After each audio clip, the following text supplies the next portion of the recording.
Welcome to Surya tutorials. तो कैसे हो आप सब?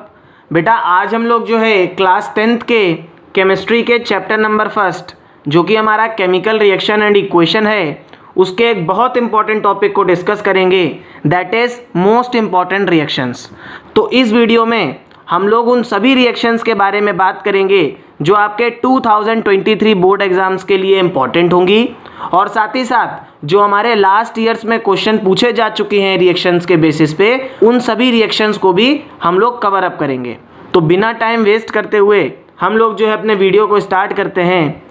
तो देखिए हमारी पहली रिएक्शन क्या है कि जब कॉपर सल्फेट हमारा हाइड्रोजन सल्फाइड के साथ रिएक्ट कर रहा है तो ये कॉपर सल्फाइड को बना रहा है जो कि हमारा प्रेसिपिटेट है और सल्फ्यूरिक एसिड की फॉर्मेशन कर रहा है। तो बेटा यहाँ पे क्वेश्चन क्या पूछा जा सकता है कि ये जो हमारा कॉपर सल्फाइड है ये किस कलर का प्रेसिपिटेट होता है। तो आप लोगों को ये याद रखना है कि जो कॉपर सल्फाइड होता है ये हमारा ब्लैक कलर का होता है। इसी तरीके से आप लोगों ने कंपाउंड पढ़ा था, दैट इज कॉपर ऑक्साइड। तो ये जो कॉपर ऑक्साइड था बेटा ये भी आपका क्या था, ब्लैक कलर का कंपाउंड था। तो ये दोनों बहुत ज़्यादा इंपॉर्टेंट क्वेश्चंस होते हैं बेटा, आप लोग जो है इसको अच्छे तरीके से याद करके रखिएगा। अब हम लोग जो है अपनी नेक्स्ट रिएक्शन को देखते हैं कि कॉपर सल्फेट जब हमारा आयरन के साथ रिएक्ट कर रहा है तो ये क्या फॉर्म कर रहा है, ये फेरस सल्फेट की फॉर्मेशन कर रहा है क्योंकि आयरन हमारा ज़्यादा रिएक्टिव है एज कम्पेयर टू कॉपर। ठीक है, बट यहाँ पे क्या हो रहा है बेटा, इंपॉर्टेंट चीज़ आपको क्या करना है कि ये जो कलर चेंज हो रहा है, कॉपर सल्फेट हमारा किस कलर का था, ब्लू कलर का था, लेकिन जो हमारा फेरस सल्फेट है ये किस कलर का होता है, ये ग्रीन कलर का होता है। तो आपको यहाँ पे कलर को याद रखना है। और ये किस टाइप की रिएक्शन है, ये आपकी डिस्प्लेसमेंट रिएक्शन है, आपको ये भी याद रखना है। तो आप लोगों को समझ में आ रहा है कि नहीं आ रहा है? ये सभी रिएक्शंस जो हैं आपके एग्जाम्स के पॉइंट ऑफ व्यू से बहुत ज़्यादा इंपॉर्टेंट हैं। नेक्स्ट रिएक्शन को देखते हैं कि फेरस सल्फेट को जब हम लोग डिकम्पोज करते हैं और किस तरीके से डिकम्पोज कर रहे हैं बेटा, हीट प्रोवाइड कर रहे हैं। तो अगर हम लोगों ने हीट प्रोवाइड करी तो कौन सा डिकम्पोजिशन हो गया, थर्मल डिकम्पोजिशन। ठीक है, तो फेरस सल्फेट को जब हम लोगों ने बेटा डिकम्पोज किया तो इसने फेरिक ऑक्साइड बनाया और सल्फर डाइऑक्साइड और सल्फर ट्राइऑक्साइड की फॉर्मेशन करी। अब क्वेश्चन क्या पूछेगा कि ये जो सल्फर डाइऑक्साइड और ये जो सल्फर ट्राइऑक्साइड की फॉर्मेशन हो रही है इसकी ओडोर कैसी होती है। कहने का मतलब ये है कि ये स्मेल कैसा करता है। तो आप लोगों को ये याद रखना है कि जो सल्फर डाइऑक्साइड गैस होती है और सल्फर ट्राइऑक्साइड गैस होती है बेटा, इसकी स्मेल रॉटन एग्स की तरीके से आती है। जो आपके सड़े हुए अंडे होते हैं उनकी तरीके से इसकी स्मेल होती है। ठीक है, नेक्स्ट हमारी बहुत ज़्यादा इंपॉर्टेंट रिएक्शन है बेटा कि जब भी हम लोग किसी हाइड्रोकार्बन को बेटा बर्न करते हैं, बर्न करने का मतलब हम लोगों ने उसको ऑक्सीजन प्रोवाइड करी तो हम लोगों को कार्बन डाइऑक्साइड गैस और वाटर मिलता है। तो देखिए यहाँ पे मीथेन हमारा क्या है बेटा, मीथेन हमारा एक हाइड्रोकार्बन है। इसको जब हम लोगों ने ऑक्सीजन प्रोवाइड कराई तो ये क्या बनाया, कार्बन डाइऑक्साइड गैस बनाया और वाटर की फॉर्मेशन किया। क्लियर हो गया कि नहीं क्लियर हो गया? अब हम लोग जो है अपनी नेक्स्ट रिएक्शन को देखते हैं कि कैल्शियम ऑक्साइड जब बेटा हमारा वाटर के साथ रिएक्ट करता है तो ये कैल्शियम हाइड्रोक्साइड की फॉर्मेशन करता है और हीट प्रोड्यूस होती है। तो सबसे पहला क्वेश्चन क्या होगा बेटा कि ये किस टाइप का रिएक्शन है। तो बेटा ये आपका एक्सोथर्मिक रिएक्शन है क्योंकि यहाँ पे हीट प्रोड्यूस हो रही है। नेक्स्ट आपका क्या होगा बेटा कि दो या दो से ज़्यादा रिएक्टेंट आपके क्या कर रहे हैं, कंबाइन करके एक प्रोडक्ट की फॉर्मेशन कर रहे हैं। तो ये आपका क्या होगा बेटा, कॉम्बिनेशन रिएक्शन होगा कि नहीं होगा भाई? कॉम्बिनेशन रिएक्शन का एक दूसरा नाम होता है बेटा एडिशन रिएक्शन। तो आप इसको एडिशन रिएक्शन भी बोल सकते हो। ठीक, अब यहाँ पे बेटा क्वेश्चन क्या पूछा जाता है कि यह जो आपका कैल्शियम ऑक्साइड है, ये जो कैल्शियम ऑक्साइड है इसका जर्नल नेम क्या होता है। तो बेटा इसको हम लोग क्विक लाइम बोलते हैं। क्या बोलते हैं, क्विक लाइम बोलते हैं। और जो आपका कैल्शियम हाइड्रोक्साइड बना है ये आपका स्लेक्ड लाइम कहलाता है। क्या कहलाता है, स्लेक्ड लाइम कहलाता है, या हम लोग इसको क्या बोलते हैं, लाइम वाटर भी बोलते हैं। ठीक है, अब नेक्स्ट इंपॉर्टेंट चीज़ बेटा क्या है कि ये जो रिएक्शन है हमारी, ये हमारी वाइट वॉशिंग में भी यूज़ करी जाती है। कहने का मतलब ये है कि हमारे घर में जो पुताई होती है वहाँ पे भी हम लोग इस रिएक्शन का यूज़ करते हैं। अब हम लोग जो है अपनी नेक्स्ट रिएक्शन को देखते हैं कि कैल्शियम हाइड्रोक्साइड बेटा जब हमारी कार्बन डाइऑक्साइड गैस के साथ रिएक्ट करती है लिमिटेड सप्लाई में तो ये क्या फॉर्म करता है बेटा, कैल्शियम कार्बोनेट की फॉर्मेशन करता है और वाटर को प्रोड्यूस करता है। अब ये जो कैल्शियम कार्बोनेट होता है बेटा इसका लास्ट ईयर आपके बोर्ड एग्जाम में क्वेश्चन पूछा गया था कि इस कैल्शियम कार्बोनेट का अनदर नेम क्या होता है। तो इसको हम लोग क्या बोलते हैं बेटा, लाइमस्टोन बोलते हैं, मार्बल भी बोलते हैं, ठीक है, और डोलोमाइट भी बोलते हैं। क्वेश्चन बेटा यहाँ से पूछा गया था। अब नेक्स्ट रिएक्शन को देखते हैं अपनी कि बेटा यही कैल्शियम हाइड्रोक्साइड जब हमारा कार्बन डाइऑक्साइड गैस के साथ एक्सेस सप्लाई में रिएक्शन करता है, मीन्स जब हमारी कार्बन डाइऑक्साइड गैस जो होती है बेटा वो अनलिमिटेड अमाउंट में होती है, तो ये कैल्शियम हाइड्रोजन कार्बोनेट की फॉर्मेशन करता है। तब ये क्या बनाता है बेटा, कैल्शियम हाइड्रोजन कार्बोनेट बनाता है। And this one is the very important reaction. Clear हो रहा है कि नहीं क्लियर हो रहा है। नेक्स्ट बेटा बहुत इंपॉर्टेंट पॉइंट के बारे में बात करते हैं। आप लोग इसको पॉइंट बोल सकते हो, रिएक्शन बोल सकते हो, कि किस तरीके से हम लोग जो है कार्बन डाइऑक्साइड गैस और हाइड्रोजन गैस के प्रेजेंस को आइडेंटिफाई कर सकते हैं। सबसे पहले तो आप लोग ये समझ लीजिए बेटा कि ये जो हाइड्रोजन गैस और कार्बन डाइऑक्साइड गैस होती है ये आपकी कलरलेस होती है और ओडोरलेस होती है।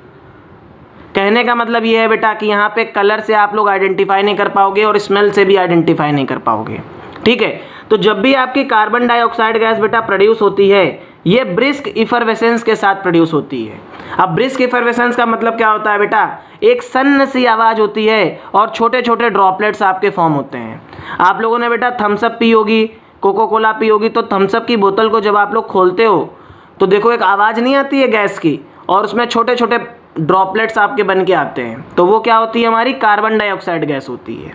इसी कार्बन डाइऑक्साइड गैस को बेटा हम लोग एज ए फायर एक्सटिंग्विशर की तरीके से भी यूज़ करते हैं। अब कहीं पे आग लग गई हो बेटा, अगर आपकी आग लगी है तो आपने जो है बेटा कार्बन डाइऑक्साइड गैस का यूज़ किया तो ये आग को बुझा देगी, ठीक है। नेक्स्ट बेटा अब हमारा हम लोग हाइड्रोजन गैस को कैसे आइडेंटिफाई करते हैं। तो जब भी बेटा हम लोग अपनी हाइड्रोजन गैस को हीट के कांटेक्ट में लाते हैं तो ये क्या करती है बेटा, ये एक्सप्लोजन क्रिएट करती है, पॉप साउंड को क्रिएट करती है, ठीक है। तो इस तरीके से हम लोग क्या कर सकते हैं, अपनी कार्बन डाइऑक्साइड गैस और हाइड्रोजन गैस को आइडेंटिफाई कर सकते हैं कि वो किसी केमिकल रिएक्शन में कब हुई है और कब नहीं हुई है। तो बेटा अब हम लोग जो है अपनी नेक्स्ट रिएक्शन को देखते हैं कि जब हम लोग लेड नाइट्रेट को बेटा डिकम्पोज करते हैं तो ये लेड ऑक्साइड की फॉर्मेशन करता है, नाइट्रोजन डाइऑक्साइड की फॉर्मेशन करता है और ऑक्सीजन गैस की फॉर्मेशन करता है। अब क्वेश्चन यहाँ से क्या पूछा जाता है बेटा कि जो आपका नाइट्रोजन डाइऑक्साइड होता है, ये जो NO2 गैस बेटा आपकी इस रिएक्शन में प्रोड्यूस हो रही है, इसका किस कलर की फ्यूम्स होती हैं। तो आपकी फ्यूम्स बेटा किस कलर की होती हैं, आपकी ब्राउन कलर की होती हैं। तो यहाँ पे आपको कलर याद रखना है। आप लोग ये याद रख के चलिए कि जब भी केमिकल रिएक्शन की बात होगी बेटा, या तो वो आपसे प्रेसिपिटेट का कलर पूछेंगे या फिर वो आपसे गैसेस का कलर पूछेंगे, ठीक है। नेक्स्ट रिएक्शन को देखते हैं बेटा। तो अब हम लोग अपनी नेक्स्ट रिएक्शन को देखते हैं कि देखिए जब बेटा आपका सिल्वर क्लोराइड और सिल्वर ब्रोमाइड को हम लोग सनलाइट में छोड़ देते हैं तो ये क्या कर जाते हैं बेटा, डिकम्पोज कर जाते हैं और सिल्वर और क्लोरीन गैस की फॉर्मेशन करते हैं और ब्रोमीन गैस की फॉर्मेशन करते हैं, ठीक है। कहने का यहाँ पे ये मतलब है कि अगर हम लोग जो है सिल्वर क्लोराइड और सिल्वर ब्रोमाइड को सनलाइट में छोड़ देते हैं बेटा तो ये आपका फोटोलिटिक डिकम्पोजिशन को शो करते हैं, ठीक है। इस रिएक्शन को बेटा हम लोग क्या बोलते हैं, black and white photography reaction. तो आप लोगों से ये बेटा हर साल कभी ना कभी बोर्ड एग्जाम्स में पूछा जाता रहा है, तो आप लोग इस नेम से इसको ज़रूर याद रखिएगा कि ये जो हमारी रिएक्शन होती हैं फोटोलिटिक डिकम्पोजिशन वाली, ये black and white photography reaction भी कहलाती हैं। अब यहाँ पे एक चीज़ और याद रखनी है कि जो आपका सिल्वर का कलर होता है बेटा ये ग्रे कलर का हो जाता है, ओके। नेक्स्ट और बेटा मोस्ट इंपॉर्टेंट रिएक्शन के बारे में बात करते हैं, that is your thermite reaction, ठीक है। ये आपको NCERT एग्जाम्पलर में मिल जाएगी। अगर आप लोगों ने एग्जाम्पलर के क्वेश्चंस अभी तक सॉल्व नहीं किए हैं बेटा तो एग्जाम्पलर के वीडियोस मैंने अपलोड कर दिए हैं, आप लोग जा कर के देख सकते हो, ठीक है। तो देखिए फेरिक ऑक्साइड बेटा जब एल्युमिनियम के साथ रिएक्ट करता है तो देखिए एल्युमिनियम बेटा हमारा मोर रिएक्टिव होता है, तो ये फेरिक ऑक्साइड से आयरन को डिस्प्लेस कर देता है और एल्युमिनियम ऑक्साइड की फॉर्मेशन करता है, ठीक है। और यहाँ पे देखिए हमारा आयरन डिस्प्लेस हो गया कि नहीं हो गया, और इस रिएक्शन में बहुत ज़्यादा हीट प्रोड्यूस होती है, ठीक है। इसी रिएक्शन को हम लोग क्या बोलते हैं बेटा, थर्माइट रिएक्शन बोलते हैं। तो आप लोग जब वेल्डिंग कराते हो, जो भी आपका लोहे वाला वेल्डिंग होता है वहाँ पे यही प्रोसेस यूज़ होती है, ठीक है। ये हमारी थर्माइट रिएक्शन कहलाती है। नेक्स्ट रिएक्शन को देखते हैं बेटा, दैट इज़ बैरियम क्लोराइड जब हमारा सोडियम सल्फेट के साथ रिएक्ट करता है तो ये बैरियम सल्फेट की फॉर्मेशन करता है और सोडियम क्लोराइड बनता है। इंपॉर्टेंट चीज़ आपको यहाँ पे क्या समझनी है बेटा कि ये जो बैरियम सल्फेट होता है आपका ये प्रेसिपिटेट होता है और इसका कलर क्या होता है, दैट इज ये वाइट कलर का होता है। ये किस कलर का होता है भाई, ये आपका वाइट कलर का होता है। अब हम लोग जो है अपनी नेक्स्ट रिएक्शन को देखते हैं बेटा कि आपका जो लेड नाइट्रेट है जब ये पोटेशियम आयोडाइड के साथ रिएक्ट करता है तो ये लेड आयोडाइड की फॉर्मेशन करता है, ठीक है। और ये जो लेड आयोडाइड होता है बेटा आपका ये आपका प्रेसिपिटेट होता है और ये येलो कलर का होता है। That is very very important बेटा। ये क्वेश्चन बैलेंसिंग के लिए भी आपके बोर्ड एग्जाम में पूछी जा चुकी है, साथ ही साथ बेटा यहाँ से प्रेसिपिटेट का कलर भी पूछा जा चुका है और ये किस टाइप की रिएक्शन है ये भी पूछा जा चुका है। तो फर्स्ट ऑफ ऑल बेटा ये आपकी क्या है, डबल डिस्प्लेसमेंट रिएक्शन है। नेक्स्ट बेटा क्या है, यहाँ पे प्रेसिपिटेट बन रहा है और जो प्रेसिपिटेट आपका किस कलर का है, that is of yellow colour, ठीक है। तो इसको आप लोग अच्छे तरीके से पढ़ लीजिएगा। नेक्स्ट एंड बहुत इंपॉर्टेंट रिएक्शन है बेटा हमारी रेस्पिरेशन प्रोसेस। तो देखिए बेटा जब हमारा ग्लूकोज जो है ऑक्सीजन के साथ क्या करता है, रिएक्ट करता है, कंबाइन करता है, तो ये कार्बन डाइऑक्साइड गैस और वाटर की फॉर्मेशन करता है और साथ ही साथ यहाँ पे हीट भी प्रोड्यूस होती है।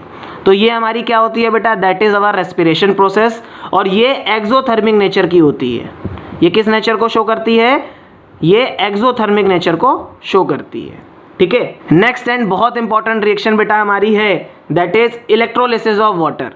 तो जब बेटा हमारा वाटर का इलेक्ट्रोलिसिस होता है, मीन्स जब हम लोग वाटर को इलेक्ट्रिसिटी प्रोवाइड करते हैं तो ये हाइड्रोजन और ऑक्सीजन गैस में क्या कर जाता है, ब्रेक कर जाता है। तो होता क्या है बेटा, मान लीजिए हमारे पास एक बीकर है, इस बीकर में हम लोग क्या करते हैं, वाटर को पुट करते हैं, ठीक है। ये हमारे क्या है बेटा, दो यहाँ पे क्या होता है बेटा, ग्रेफाइट रॉड होती है और ग्रेफाइट रॉड में हमारी दो इलेक्ट्रोड होते हैं, ठीक है।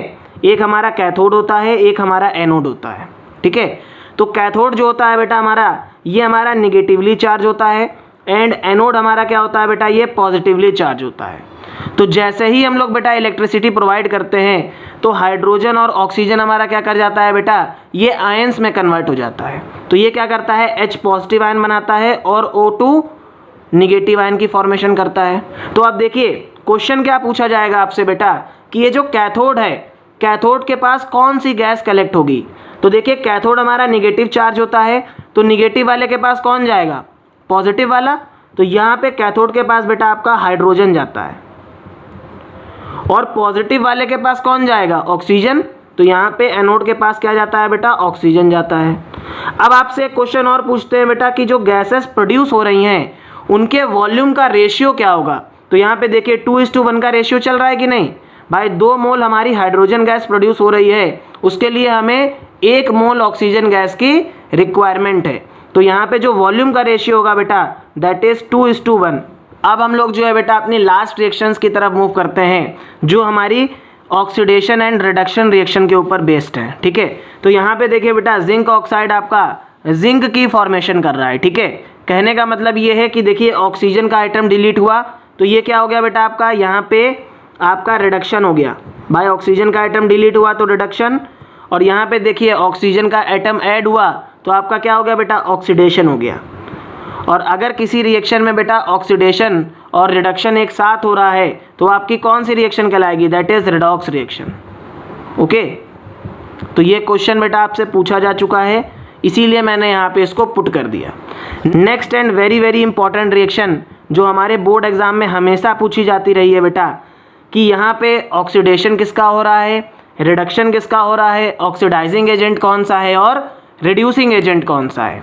तो देखिए MnO2 जब हमारा हाइड्रोक्लोरिक एसिड के साथ रिएक्ट करता है तो MnCl2 की फॉर्मेशन करता है, प्लस वाटर की फॉर्मेशन करता है और क्लोरीन गैस की फॉर्मेशन करता है, ठीक है। तो देखिए MnO2 से बेटा क्या बना, MnCl2 बना। तो देखिए ऑक्सीजन के एटम डिलीट हुए कि नहीं हुए, तो ये हमारा क्या हो गया बेटा, रिडक्शन हो गया। और मैंने आपको पढ़ा रखा है जिसका रिडक्शन होता है वो खुद क्या होता है, ऑक्सीडाइजिंग एजेंट। तो MnO2 आपका क्या होगा बेटा, ये आपका ऑक्सीडाइजिंग एजेंट होगा, ठीक। अब HCl से बेटा क्या बना, HCl से बेटा आपका Cl2 बना। तो देखिए हाइड्रोजन के एटम डिलीट हुए कि नहीं हुए भाई। हाइड्रोजन के अगर एटम डिलीट होंगे तो बेटा यहाँ पे क्या होगा, ऑक्सीडेशन होगा कि नहीं होगा। और जिसका ऑक्सीडेशन होता है बेटा वो खुद क्या होता है, रिड्यूसिंग एजेंट। तो देखिए HCl आपका क्या होगा, रिड्यूसिंग एजेंट। क्लियर हो गया कि नहीं क्लियर हो गया बेटा? तो ये सभी बेटा आपकी जो थी बहुत इंपॉर्टेंट रिएक्शंस थी जो आपके बोर्ड एग्जाम्स में पूछी जा चुकी हैं। अगर आप लोगों को वीडियो अच्छा लगा हो तो आप लोग प्लीज़ चैनल को सब्सक्राइब करिए, वीडियो को शेयर करिए अपने फ्रेंड्स के साथ। मेरा टारगेट है बेटा 1 लाख सब्सक्राइबर का इस ईयर। आई होप आप लोग जो है इसको जो है फुलफिल करा दोगे। अगर आप लोगों को इन नोट्स की PDF चाहिए है तो आप लोग मेरे टेलीग्राम चैनल को ज्वाइन कर सकते हो। साथ ही साथ आप लोग व्हाट्सएप ग्रुप को भी ज्वाइन कर सकते हो। डिस्क्रिप्शन में बेटा जो है नोट्स की PDF की लिंक मैंने प्रोवाइड कर दी है। साथ ही साथ पूरे चैप्टर को मैंने एक्सप्लेन कर दिया है, हर एक वीडियो को मैंने अपलोड कर दिया है। अगर आप लोगों ने अभी तक प्लेलिस्ट नहीं देखी है तो आप लोग जो है डिस्क्रिप्शन में मैं प्लेलिस्ट की भी लिंक डाल दूंगा, आप लोग वहाँ से जो है प्लेलिस्ट को देख सकते हो और पूरे चैप्टर को अच्छे तरीके से from the very beginning to the end समझ सकते हो। ठीक है, थैंक यू सो मच।